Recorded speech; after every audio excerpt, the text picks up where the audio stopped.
I think I said it last time Everton won, that a week is a long time in football, and this week seems longer than most. If you look from Leicester to Chelsea at the weekend, Matt, what a week.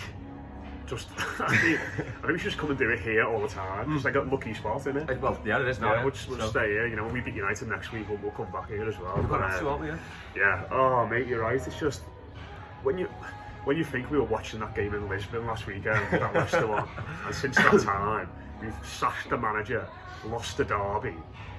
Duncan Ferguson's taken charge. We've beaten one of the best teams in the league, and now we're sat here on Monday with talking about Unai Emery maybe being on. It's absolutely mad how quick things can move on. But Saturday was just great, wasn't it? Yeah. Everything about the day was just wonderful, and I don't think anyone's under any illusions that there isn't work to do, and this team still isn't in trouble because they are. But just great to enjoy your day watching football at Goodison Park again. Yeah, it was. I think I said on the what's the score for the Liverpool game? I think I said that fairy tales don't happen to Everton. But this on Saturday was about as close as we're going to get. Yeah. Really, isn't it? Because it was just everything fell into place. To see the team playing like that for Duncan Ferguson, seeing him just hugging every ball boy every time a goal went in, everything about the day was just absolutely perfect. And I think as the game went on and they scored that goal, and they did have a few good chances, but they were never really that threatening. But once they scored that goal, the worry was that if they pulled this back, it could collapse here. But I mean, I don't know, the crowd sort of got behind him a bit, and it all just it felt like, I think we said this a few times, but on the rare occasion it happened, it felt like Goodison again, didn't it? Yeah, I think on the game, after we'd gone ahead, it felt like a game to me that was never going to be a draw. Yeah. It was never going to be, they were going to get one back and it was going to be 1-1, or when we went 2-0 up, they were going to get one back and it was going to be 2-2. It was like, if they get one back against us here, they're probably going to go on and win. Because, I don't think they were at the best, but you could see the quality they had still on the side when you were some of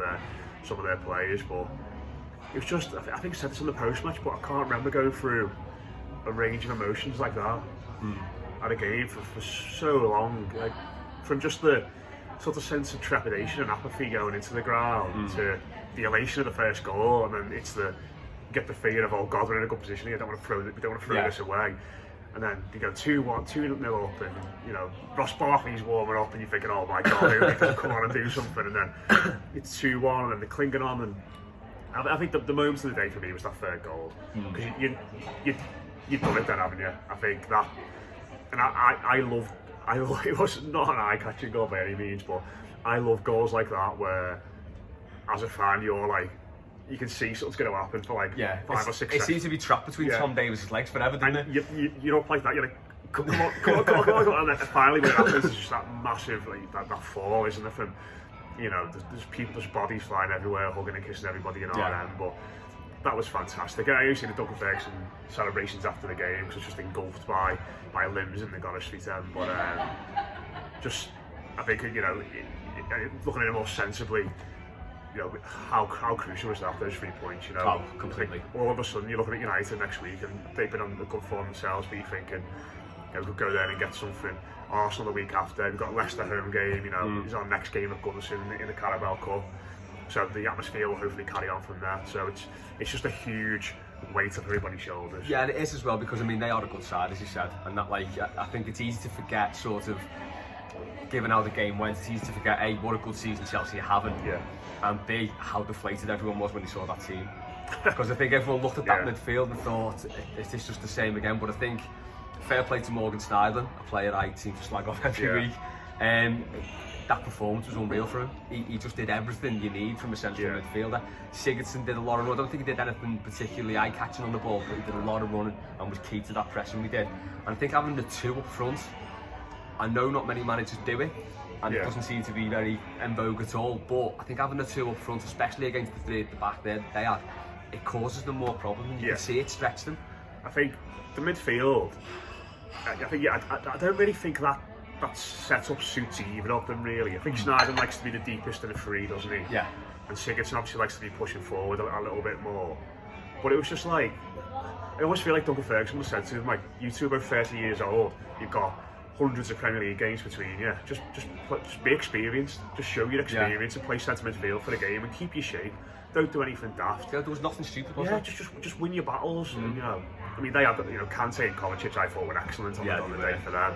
So it wasn't really a battle that Everton, you couldn't say Everton won the midfield battle, but certainly in terms of containing them, it was almost like you said, like, you know, there's a lot of kids in this side. You two should be grown-ups in amongst all this. Go and be grown up. Go and put in a grown-up performance, and that's what they did. I mean, I don't think that's necessarily a long-term solution in midfield by any means, but it worked. But I think up front, that is something I would look at doing. You know, obviously everyone knows how much I like Dominic Calvert-Lewin, but I think probably the performance of Richarlison's gone a little bit under the radar. I think when he gets that knock at the end of the first half, his influence is limited a little bit. But you know, we talk so much about what his best position is, whether it's, you know, playing centre forward, playing right hand side, or playing left hand side. And I think I'm right in saying that's the first time we've seen him in a two. Yeah, he's either led the line or been out wide. Yeah. So he's been the main man, hasn't he? Or, you know, he's had Sigurdsson up with him sometimes, but Sigurdsson's more a midfielder, isn't he? But I think that those two have got attributes that should contribute to each other, Calvert-Lewin and Richarlison. You know, Calvert-Lewin is the one that wins the headers, is the foil, and Richarlison should have that freedom then to, and that confidence in him that he's going to win headers, he's going to pick up loose balls. And you know, we've seen a fantastic stat about him today. You know, I hate it when people bring it back to the Reds, but so be it. But it was sort of like he's completed more tackles than Van Dijk and or something like that. So you know, he's a brilliant player. There was a good one about Calvert-Lewin as well compared to Firmino. Yeah, he sort of scored more goals, got more assists, missed fewer sitters, and had less time on the pitch. Yeah, he's so divisive, isn't he, Calvert-Lewin? You know, it feels like people either say, people like me who think, I think there's definitely something there with him. You know, I don't think he's going to go on to be like an elite Premier League striker, but I don't see any reason why he can't become a really effective player who scores 15 goals a season for us, season upon season. And then there's other people who are like, you know, Championship. I don't get that. The second he has like a bit of a ropey performance, as a Championship player, and I don't really get that. Yeah, I'm looking at you, Mark Mosey. Yeah, get that sticker printed out, Mark. Yeah. But you know, the truth is somewhere in between. Yeah, as you say, he may never. Have you ever like fully, apart from the end of last season, when he got in the team and we had some really good results, have we ever fully said to this lad, like, you're going to play 5-10 games in a row? No, even this season. Give him a real, because he's been in and out the side. He's our second. I think he's our top scorer in all competitions with 7. You know. Well, that's it. And I say, if you do put him up front with someone like Richarlison, who I thought his first half performance was absolutely everything I want to see from an Everton player. I mean, there was times he was running back into right back to get the ball back. He was absolutely everywhere, and this is why I think people have got to temper the frustrations with him when he does go down, because he does get kicked a lot. But I think it's a bit much to get on his back, because he maybe goes down too early or stays down a little bit too long, because he runs his plums off. And he might just want that break.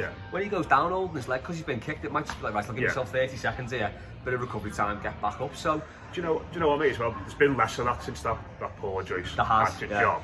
And I think, you know, I made this point on the post-match with Alex at the weekend.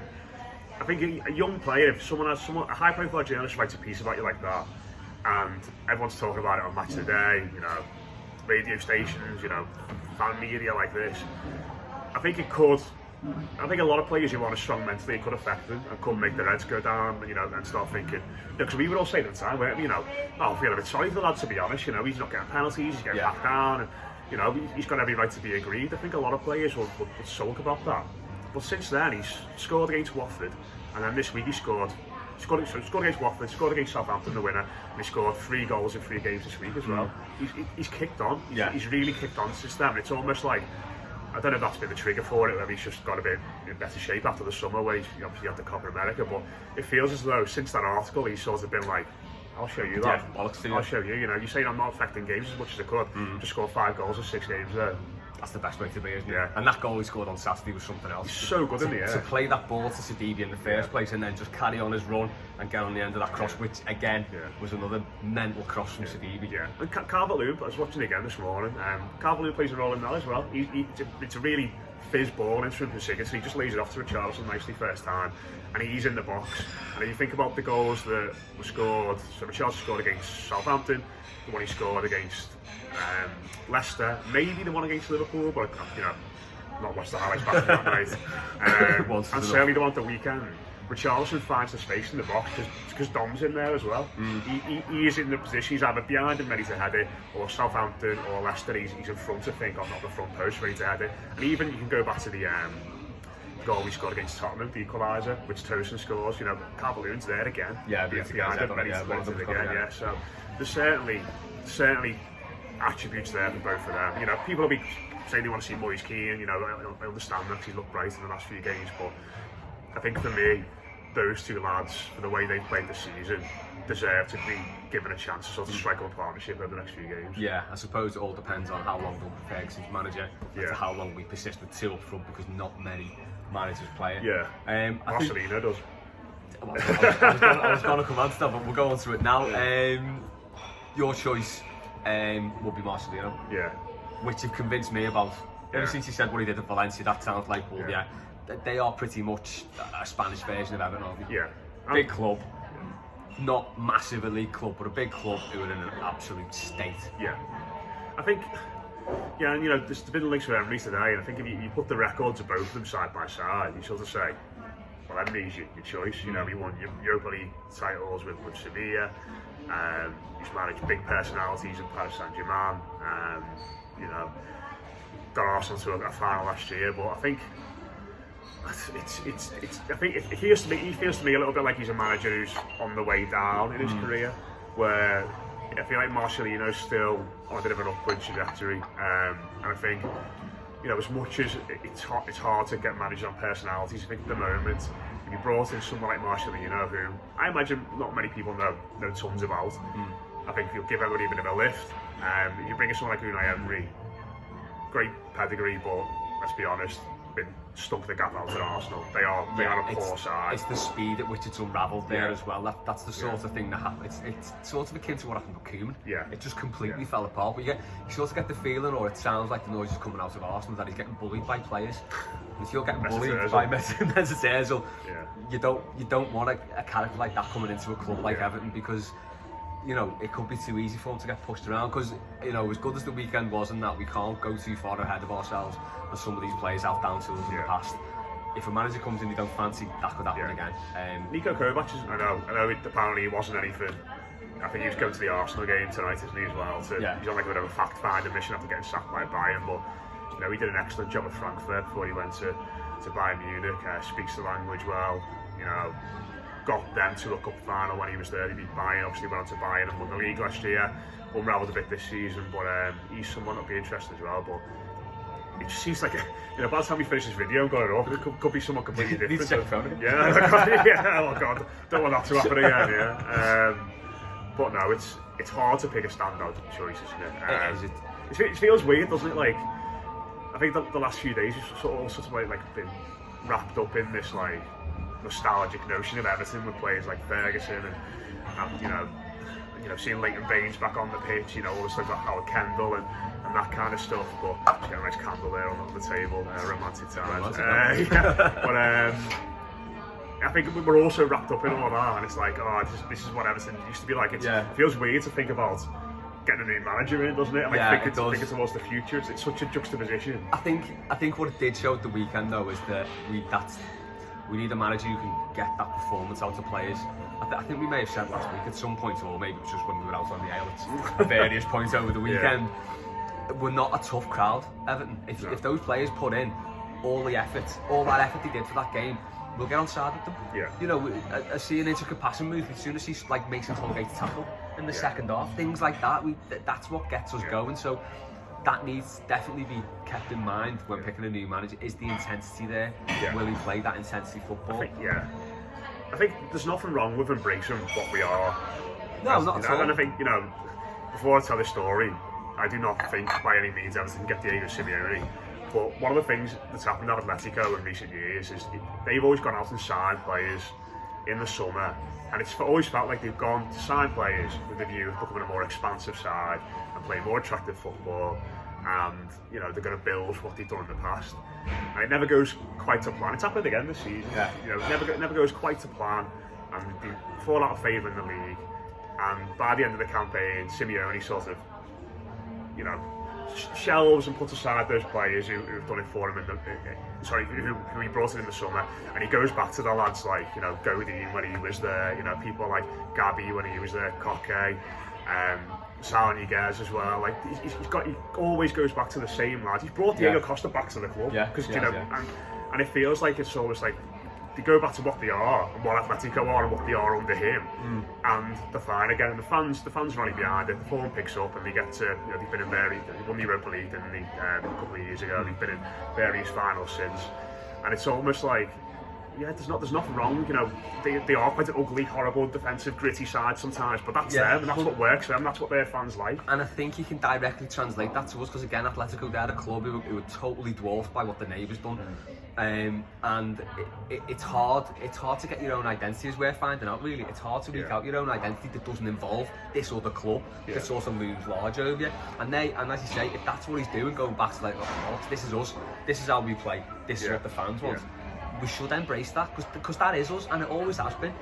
I mean, even as, you know, you go back to like the 80s sides, it was great football, but they'd also knock lumps out of teams if they had to. And it's getting that balance, and with us, I think we've gone too far away from that, and I think we saw on Saturday, though, actually, no, that's us. That's what we need. I think like Adam did a video on our social before, just all the tackles from the game. It's absolutely boss. You're sitting there watching it go, oh, this is absolutely fantastic. And I think all football fans like that, don't they? Really. I imagine all fans of all the teams we sit there saying, you know, we like that. It's British football, and it's the culture of British football. Fans like to see the team be aggressive, whereas we'll all sit there and, you know, applaud and get up for a tackle or a corner or something like that. You go to, you know, any team in Italy or Germany, that kind of thing, a corner or something like that, they're not really bothered. But, you know, it's our culture, it's what we've been brought up on when it comes to Everton. And yeah, it was just an Everton day. It was a day tripping in royal blue. Absolutely. Up the long ball, 4-4-2 Toffees. Well, you know, just on Calvert-Lewin as well. He's perfect for that sort of play, isn't he? If you're going to play long ball football and direct football, having a lad who's rapid, you know, he can run the channel, he's great in the air, got a bit of needle about him as well. He relishes that. And you think about all those games we had towards the end of last season where we beat Arsenal, beat Chelsea, beat Man United. Didn't score in any of them, admittedly, but he ran the defence ragged in that game because we were playing more direct on the counter-attack, and that's what he's brilliant at. And if you look at the weekend's game, because he was playing with Richarlison up front, and you would have Walcott tucking in because it was the four midfielders, the wingers would tuck in as well. There was always one or two players around him, so he had the chance to like just knock a chest back and someone would pick it up. Whereas in the past, when we played the one up front, they're often very isolated. So, and as you say, you know, he is the perfect player to play that long ball, and there's absolutely nothing wrong with playing long ball. Do you know what else I quite like as well? A lot of his goals have been a bit shit this year. Well, yeah, and you know, in the past, he doesn't even get into those positions, and you know, there's that moment in the first half, wasn't there, where 1-0 up, and you know, it encapsulates his career at Everton perfectly in some respects. You know, we're 1-0 up, the ball comes along to him, he absolutely bullies Zuma off it, gets it down his chest, but he gives it to Walcott, and Walcott plays him in. And as soon as he's through on goal, sees the white of the goalkeeper's eyes, he just sort of scuffs the shot straight to Kepa, doesn't he? And after that, by me, there's a lot of, oh, this lad can't finish, you know, what's he do? You know, he's showing he can't finish. And I think, you know, in some respects, a lot of players would be disheartened by that, wouldn't they? When you get that through, and it's like, oh God. If you're Calvert-Lewin, you're thinking, you know, the critics here and me are that I can't score goals and just had a great chance and missed it. You know, your head could go down, but you know, in a similar way to Richarlison, it's almost like it inspired them on. So those two lads up front were excellent in all they did, but certainly their attitude on Saturday was first class. Yeah, same again at Old Trafford. Tune in to watch the score on Thursday to find out. We'll be back with that. And on that neat little ending, subscribe to us. I think it's down here. It's that side, yeah. It's not. I love it that. There'll be another one down this side as well because I put one on at the end of the video, and there'll be another video there. Everywhere, yeah. So yeah, make sure you subscribe. Tell your mates to subscribe. Want to get to 1,000 by family to subscribe. Want to get to 1,000 by the end of the year. We're on 560. Yeah. Yeah. Do that for us. Come on. Yeah, nice one. We'll be back Thursday. Yes. With What's the Score? Looking forward to the game at Old Trafford against Ole Gunnar Solskjaer, the Resurgent Man United after the weekend's results. Have a great week, and we'll see you then.